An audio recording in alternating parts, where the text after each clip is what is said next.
आइए दोस्तों, आपका स्वागत है फिर से एक नई कहानी में।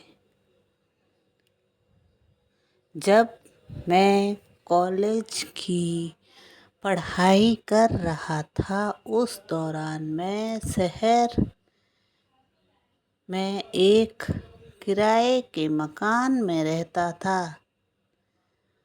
मेरे सामने वाले मकान में एक वृद्ध दंपति रहता था।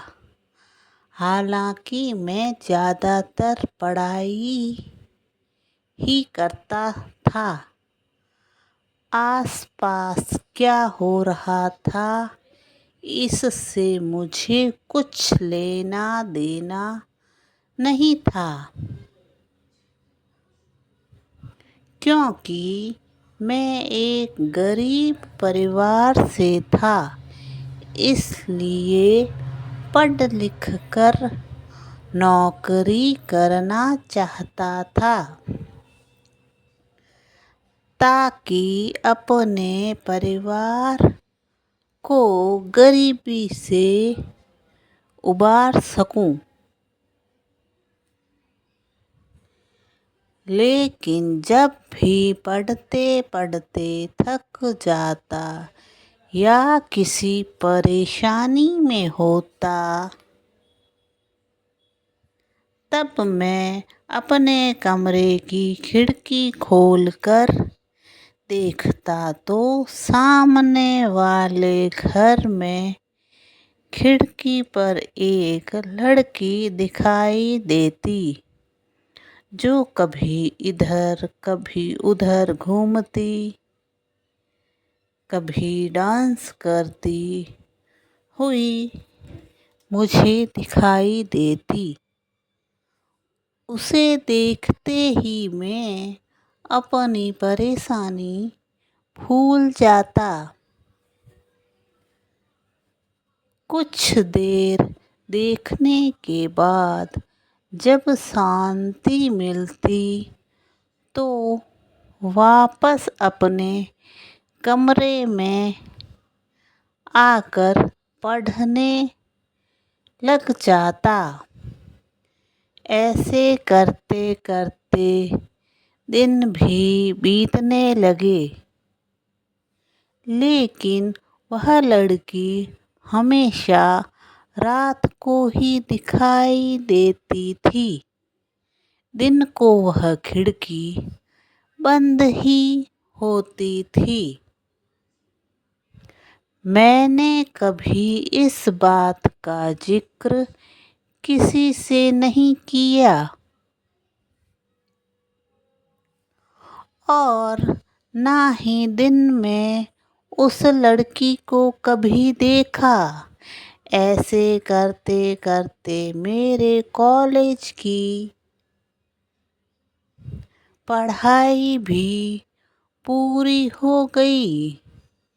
एक दिन मुझसे रहा न गया और मैंने अपनी मकान मालकिन से पूछ ही लिया कि सामने घर में जो लड़की रहती है, वह दिन में क्या कोई नौकरी करती है? कभी दिखाई नहीं देती। तो वह मुझे गौर से देखने लगी और पूछा, कौन सी लड़की? यहाँ तो कोई लड़की नहीं रहती। तब मैंने कहा कि ऐसा कैसे हो सकता है? मैंने हर रात उस लड़की को देखा है। तो वह मकान मालकिन कहती है कि यह तुम्हारा भ्रम होगा, यहाँ कोई लड़की नहीं रहती। यह सोचकर मैं भी आश्चर्यचकित हो गया।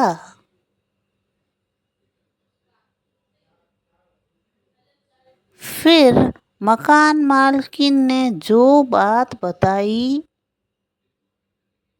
यह सुनकर मेरे तो रोंगटे ही खड़े हो गए।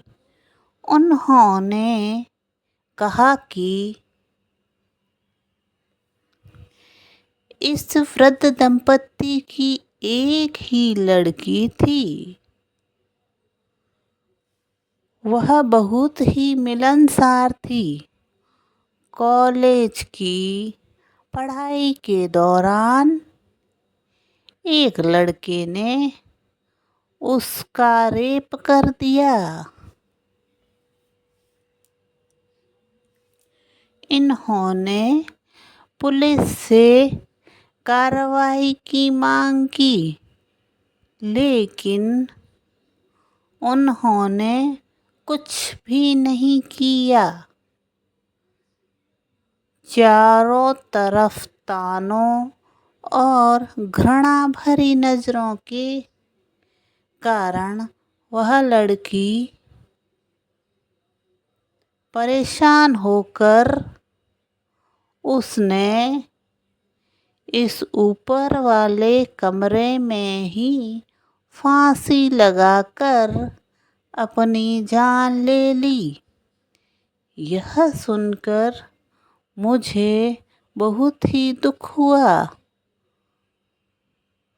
और अपने इस समाज की सोच पर अफसोस भी हुआ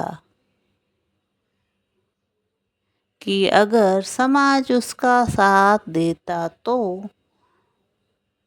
वह अपनी जान से हाथ न धोती और ऊपर आकाश की तरफ देखते हुए भगवान से प्रार्थना करने लगा कि उसकी आत्मा को शांति दे, ताकि वह यहाँ ना भटके और मन ही मन उस लड़की का शुक्र गुजार हूँ कि उसने हमेशा मेरी परेशानी में मेरा साथ दिया।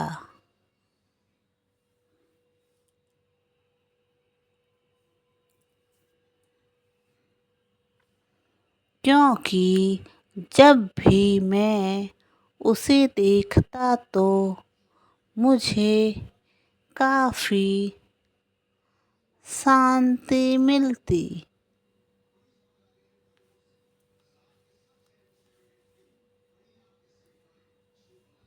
दोस्तों, कैसी लगी कहानी? अच्छी लगी हो तो लाइक, शेयर और सब्सक्राइब ज़रूर करें। Bye bye.